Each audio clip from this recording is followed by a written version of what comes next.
right. I'm going to just share something. Tom Havener, who comes here, sent me something, and I thought it was very light and good. So in these heavy times, I don't want to say anything that would diminish the importance of the time of the process that we're going through, but I thought this was kind of good, so I'm going to share it with you this morning. I was just in Walgreens and saw a man whose cart was full to the brim with hand sanitizers, baby wipes, soaps, and everything that people needed. I called him a selfish so-and-so, read him the riot act, gave him the lowdown about the elderly, moms, and all the people who need these types of things. I told him he should be ashamed of himself, and that if it wasn't for the fact that I'd wind up in jail, I'd punch him in the nose.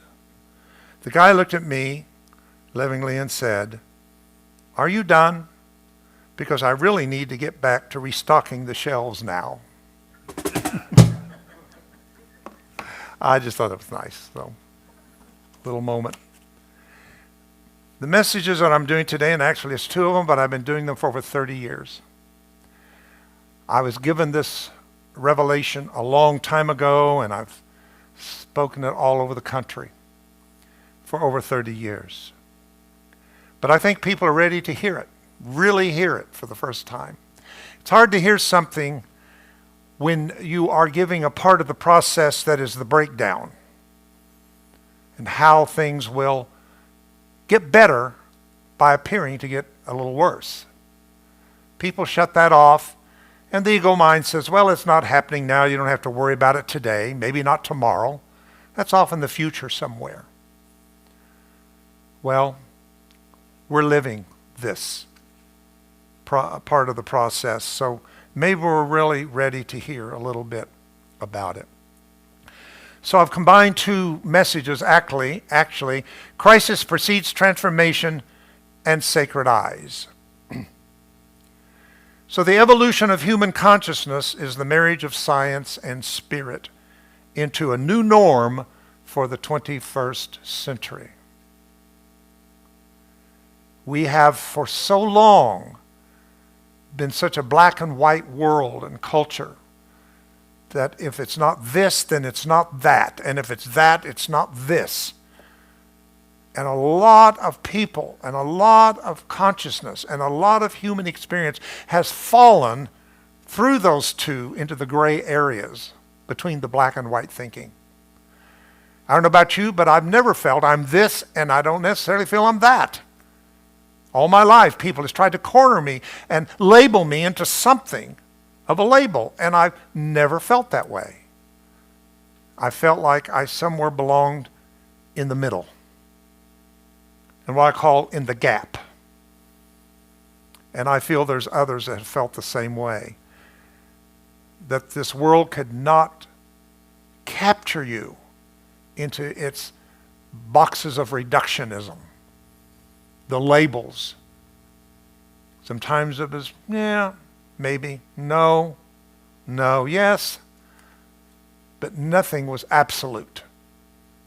And that's because that many who are probably in tune with this message right now have come in and incarnated on a unique, different frequency. And I could get into that as a whole message, but I won't today. Dr. Brian O'Leary, who was a former astronaut and a co-founder of the International Association for New Sciences, tells us that we are heading into a new renaissance of science and consciousness, stating, and I quote, "We are on the threshold of our own transcendent evolution," adding, "the genie is out of the bottle." And what that means is that things will never go back completely to the old norm. So don't fool yourself to think, because you're setting yourself up to be disappointed, that things are always better looking through the rearview mirror of life. What the world needs today is visionaries. And without a vision, we shall perish. But with a vision, we become a part of the creative process that will determine our destiny. The genie is out of the bottle. It's not going back in. What am I saying? We can never return to the way things were. We're being retuned to a new norm. We're fooling ourselves if we think we're going to go back to the old patterns. This experience we're going through right now is not going to leave us where it found us. Making America great again is truly a fantasy when looking through the rearview mirror. Looking forward, our greatness comes from embracing our diversity.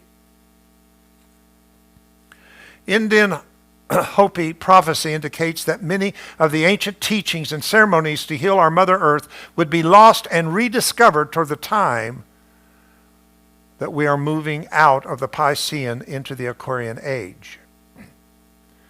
So a couple of things have happened in the last few decades, and that is, well, through many decades, for a lot of years, a lot of true teachings of many cultures were lost, and mostly because of religions organizing themselves. A lot of religion, when Christianity came over here with its already predisposed belief systems and found the Native American people, the Native American ceremonies and the Native American way of life did not fit the Christian model. Therefore, they were seen as savages. And what they represented was seen as detrimental to the Christian teaching. And of course, they paid severely to lose a lot of their culture. A lot of ancient teachings, Aborigine, teachings of the Mayans, and other indigenous teachings were lost as we modernized our model into different perceptions of what we call religious thinking, as well as political thinking. At that time, they were more together at that time. Then something happened not too many decades ago, and there was a reemergence of these teachings that have been edited out of the mass consciousness of the world.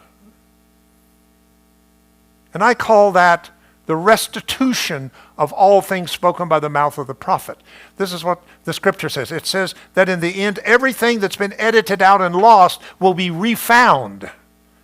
And it's called the restoration that has been taught and spoken, that has been lost, will be regained. And the misnomer of this is so bizarre because it was called New Age. Wasn't new at all. There was a revitalizing of sweat lodges and drumming. Native American culture began to show up not many decades ago. And it wasn't just for the Native American, but it was people of all races that were attracted to the teachings that had been lost. Same with the Mayans, Aborigines, even going back to other more distant civilizations such as the teachings of Lemuria, Atlantis, however back you want to go, Egyptian teachings begin to emerge in the name of New Age. And it was called New Age because it was new to the old norms of religious thinking and therefore was seen as a threat. And there was a lot of propaganda going out to all of us who were moving into these old, ancient teachings that were being revived. And that's what the ego does, and will slap you with a label. We were the New Agers, the new threat, the new enemy to Christianity in its comfort. The thing that is about to happen is information that has never been. It wasn't lost in the past because it never was. It's not a part of the restoration process, but it is information that has been stored for this time specifically. And this is how we're going to make it through this, is by tapping in to this data, this information that has been reserved in a dimension that has been shut off to free will of man. It's been preserved in its most purest virgin state, waiting for a certain time to show up before it would be released. I call this information fifth dimensional because I believe that it is in a dimension of consciousness that is now being awakened in us. There's a place in the Bible that would fit this very well. It says, I shall do what eye hath not seen nor ear heard, what's been recorded in the hearts of those who love God. Get that? Eyes never seen it before. So it doesn't mean that it's something past that we lost or something that once was taught. This has never been before. It is present truth for our time. It's not ancient wisdom. As much as all of these things play an important part and still do to the transition period. But we must prepare ourselves to begin to tap into information that we have never had before on this planet.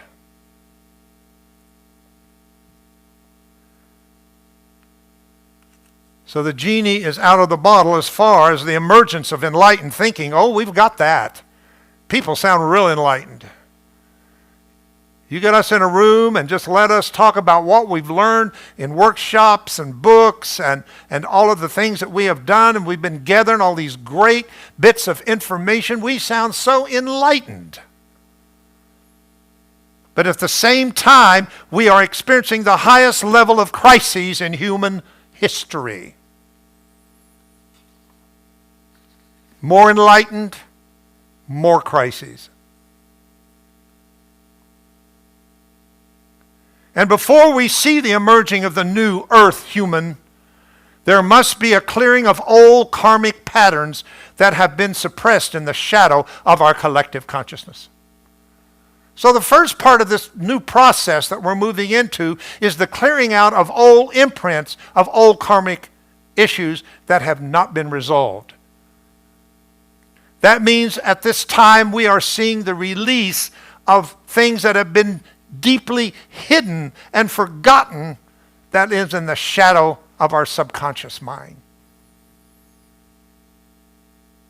And I'm not talking about one lifetime. I'm talking about you that believe however long your life stream is showing up for clearing and balancing. We must go through this period of house cleaning. That means going to the basement. How many of you have a basement or had a basement or lived in a house with a basement where you went down there and everything had been thrown down there? Not organized, just to get rid of it. Because if nobody sees the basement, nobody knows that you got all of this mess down there. Then you got the attic. What do you got in the attic? Stuff from grandma, great-grandma, things that you've held on to because you didn't want to let go of the memories. So maybe we need to clear out the basement, clean up the attic, and let our minds be so single that our body will be full of light. So that's a part of the process that doesn't sound fun, but it's necessary that we do not move into the new norm and take old karmic patterns with us. This has to be over. We have to stop thinking that if I don't do it now, I can get it done the next time. I'm telling you, you're at the end of the world. In other words, you're at the end of an age in which there is no more linear time to go over and work it out. It's got to be done in this one, and that's why you have been patterned in this lifetime to live this intensity of life. I would dare to put myself and say that everyone that is listening to this can look back and admit how intense their life has been. You've not lived the normal rhythm of what life is. A lot of changes, a lot of hurts, a lot of disappointments. All of this has been telling you there is that which is to come. Don't become complacent. Don't stop, but stay with what the universe is doing. And that is preparing you to be strategically placed at the right time to receive this new light photon data that is breaking through our third dimensional world.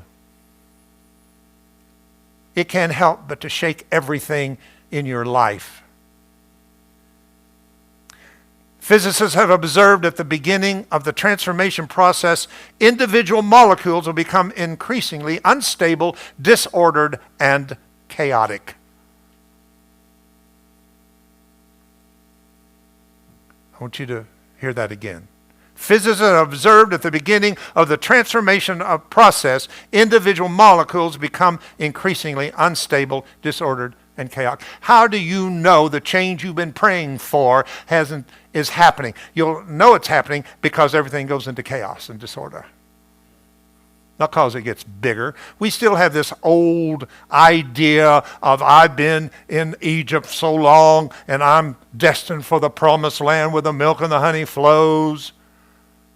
And we edit out 40 years of testing. So I say you have the promise, the provision, and in the middle you got the problem. Now the problem was a good thing. You know why they roamed around for 40 years and it was only about 40 days? Look on a map and see how close Egypt is to Israel today. It's not very far. But God said, I'm going to put you into a process. 40 is a process. That's a trying time in which everything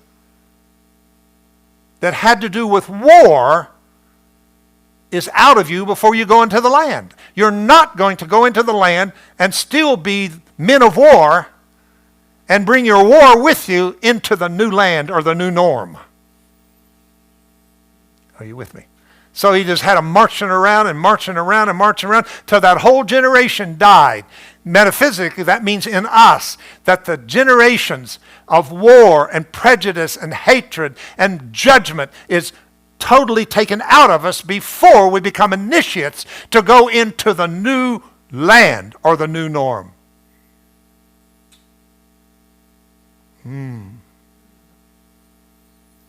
I've talked about this so many times. This can take place in the form of a country, political, economic, social, and ecological crisis. In the midst of this total incoherence and disorder with all these particles or molecules as substances jumping around wildly, chaotically, here's the beautiful thing. Suddenly, some of the individual particles begin to separate. Now, this is what I want you to see. Everybody's jumping around with fear. Everybody's trying to figure it all out. People are in their mind running here and there and fo and whatever. But somebody's got to step aside and get quiet and stop. So here's what happens. And this is based upon a physicist's observation of atoms becoming other atoms, such as a hydrogen atom becoming a lithium atom. That before it can jump to the next level in the table, it has to become unstable and unruly molecules. But suddenly, some of the individual particles begin to separate themselves from the craziness and somehow become quiet, peaceful, and coherent. Heartlight and friends that are with us, can we be that community? They even had a word for this community that was being formed that is quiet, peaceful, and coherent, called a pod. A pod. We call it the ecclesia, the church, the community. It is a people out of a people. It is a church out of a church. It is a community out of a community. So researchers have watched in amazement as more of these molecules of tranquility magically continue to separate themselves from their neurotic brethren and achieve peace and tranquility. One, just took one molecule, one particle to separate and get still. I'm sure it took a deep breath and centered itself. And then another joined it. Here's when the magic happened. When two came together, something greater than the two was created. Are you with me? That's called synergy, presence. Yes, the more bodies we have in here, the greater the presence is. Because each one is a presence distributing to a collective presence that we call, I felt the presence of God. No, you felt the presence of the God in you coming together with the presence of the God in you, and the presence of the God in you with the presence of God in you, and there was a presence that we all could experience. Where two or three are gathered, I am in the midst. The I is the synergy. And then the spiritual law took over, and 2 brought in 4, 4 brought in 16, etc., until they reached critical mass as they moved from the crises into getting quiet and establishing a new community. When it reached critical mass, the entire group of molecules did a quantum leap and reorganized itself into the next stage. This is my vision of what's going to happen. If we can keep our hearts, not our heads, but our hearts and minds and Christ consciousness we talked about together, and plug into peace that passes understanding, joy that is exceeding, life that is abundant. If we can do that, and enough of us do that, we'll cause all mankind to jump into the next level of human conscious evolution. Researchers have watched in amazement as these molecules magically continued to separate themselves.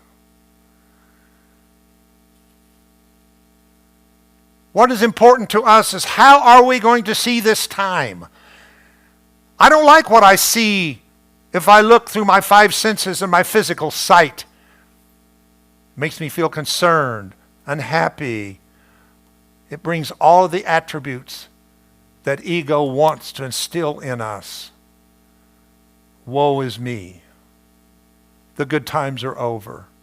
My freedom has been taken from me. That is always the story of the human ego. Remember, everything starts with how we view the world. This is where our power lies. I can't always change out there, but I can change how I see it.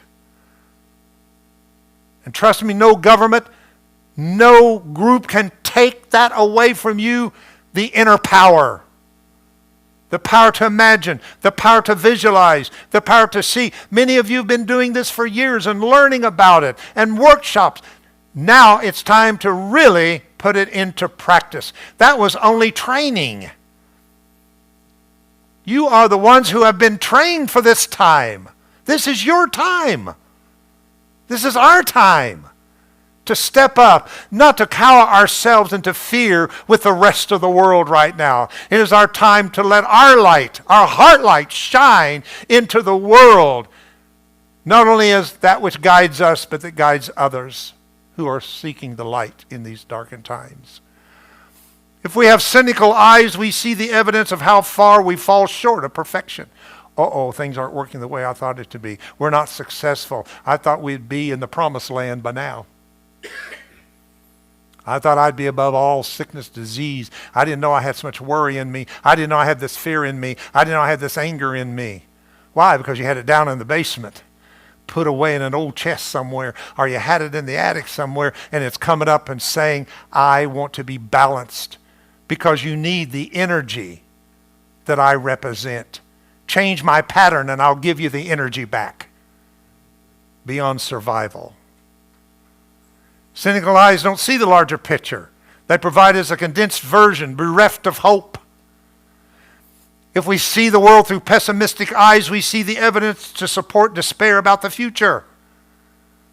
Pessimistic vision sees only a partial picture and offers an unrealistic, distorted view of the future. But if we see through sacred eyes,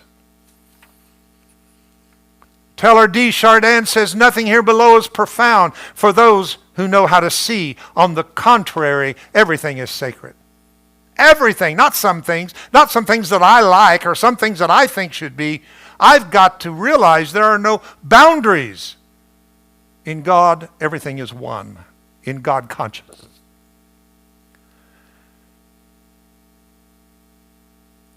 With sacred eyes, we can see the larger, more realistic picture.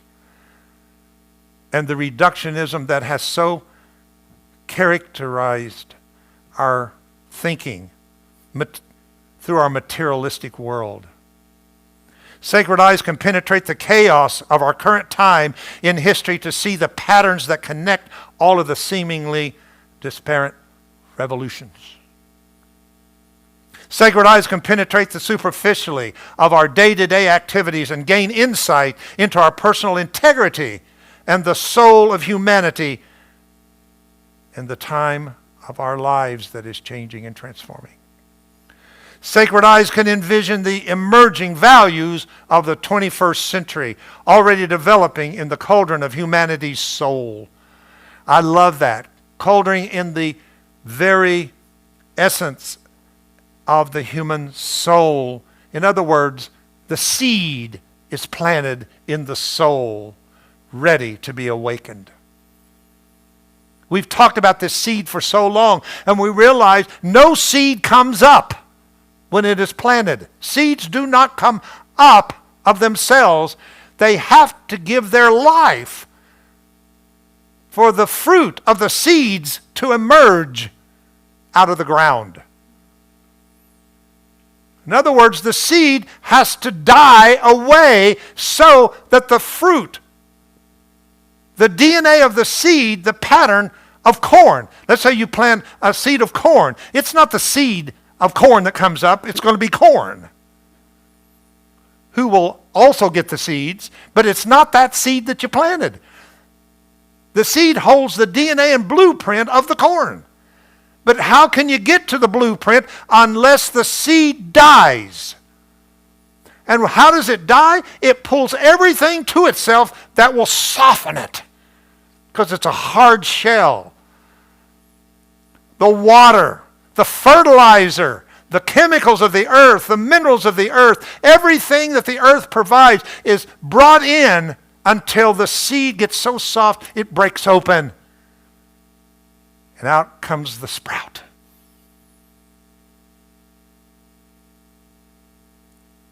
Right now, our seed is being softened. What is our seed? The outer persona, the outer identity, that which we have hid ourselves into our personality. Personalities that are different from one another.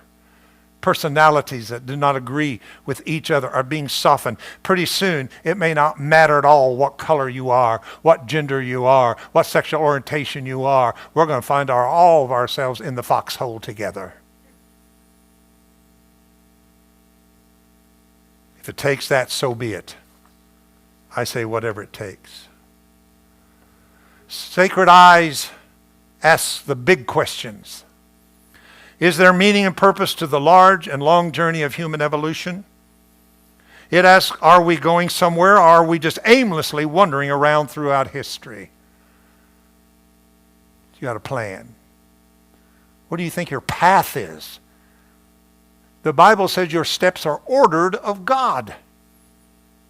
There's a divine order for your life that you help to co-create.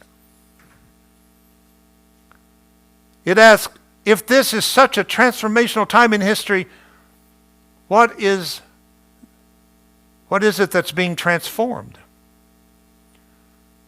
What is dying? What is being born? What is breaking through? What is breaking down? Where's the wisdom to know the difference? That's the key. We know that an old world is dying and a new world is trying to emerge and be born, but do you have the wisdom to know which is which? The wisdom to know what I need to let go of and what I need to hold on to.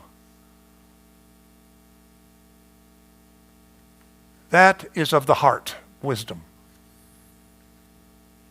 We need more wisdom.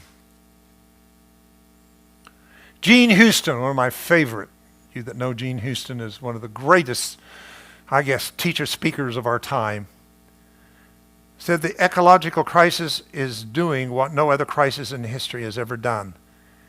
It's challenging us to a realization of a new humanity. At the height of laughter, the universe is flung into a kaleidoscope of possibilities. Keep laughing. Find some humor. Don't lose the lightness of humor.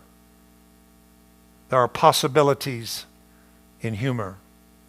Just as you would not neglect the seeds that you have planted with hope that they will bear fruit, vegetables, and flowers, so you must attend to nourish the garden of who you're becoming. I like that. The garden of who you are becoming. She says the world needs the sense that we're all in it together. This is not some just elect few, chosen few. This is world. This is universal that is taking place. And I'd like to end today with a poem that I like, and I'm not that always a person for poetry, although I honor it. Its pose, its rhythm is different than the rhythm sometimes in my brain. But this is my favorite one for Christopher Fry. Thank God our time is now, when wrong comes up to face us everywhere. Never to leave us till we take, get this, the longest stride of soul we humans ever took. This is not just a step. This is a stride. Maybe a stride that would represent in time lifetimes to get to. We're taking a stride that's going to collapse many time frames. It's time to get there. Affairs are soul size. The enterprise is exploration into God. What are you making for? It takes so many thousand years to wake. But will you wake for pity's sake? Please heed to the clarion call for awakenment, to be made conscious, to be made mindful. This is why and who you are and what your life has been about all along, preparing you for this time. The times that you've gone through of pain, the times you've gone through anguish and disappointment, were to make sure that you had an experience that could be transmitted to those who are going through those experiences. And I'm going to close with one more thing. It comes to me because I love this. In Hebrews, I believe it is 5. For God has taken man out of mankind for his purpose. For how can the wicked or the ignorant, the unenlightened, know the way unless we ourselves has been compassed with such affirmity? I don't need someone probably come to me who is an alcoholic, because I've never had that experience that I know of in this lifetime. I don't get it. My thing would be, stop it. If you're hooked on nicotine or cigarettes, I wouldn't be the best person to come, because I tell you, it's going to cause cancer. It's the stupidest thing I've ever done. Stop it. because I have no experience to give me the passion and compassion to connect with you at the level of the experience.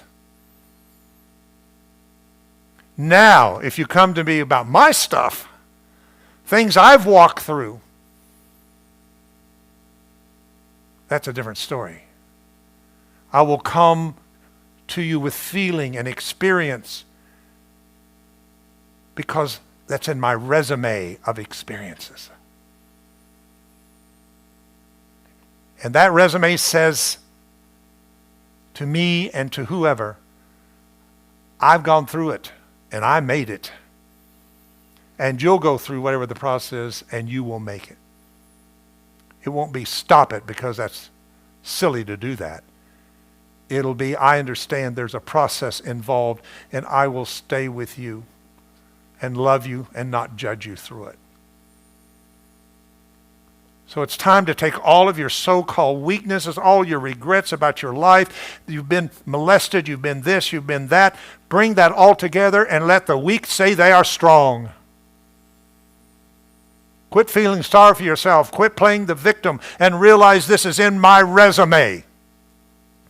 And I've made it through it, and I can tell you I made it through it, and you can make it through it. Because I'm not just with you intellectually or mentally. I'm here out of the compassion of the experience of my heart. What am I saying? All I'm saying is you've been trained. You've been given assignments and roles in this lifetime that you've gone through. Nothing has been by accident, but it's all been there to prepare you for this time, that there needs to be a collective manifestation of Christ's ministry show up on the planet. Let us pray. Divine Spirit, the One, the Source, our Mother, our Father, our God. We address you through the son and daughters we are, the Christ. We ask that you bless this message today and all of those who are with us to hear it. Let it touch our hearts. Let it feed our souls. Let it awaken the seed within us that holds the pattern of hope and vision and trust for these times. Let us reach back into our own experience and resumes of what we've been through and how we made it through, and let that transfer that we'll make it through this. For I am prepared. I am strategically placed in your plan and your purpose. We call upon the blessings of Elion, the Most High God, possessor of heaven and earth, of the frequency of the Melchizedek order of an endless life, to father us and be with us at this time. As you overshadowed Mary and brought forth from her womb the Christ, so overshadow our minds and consciousness and bring forth the Christ of our being in us and as us. And so it is. Amen.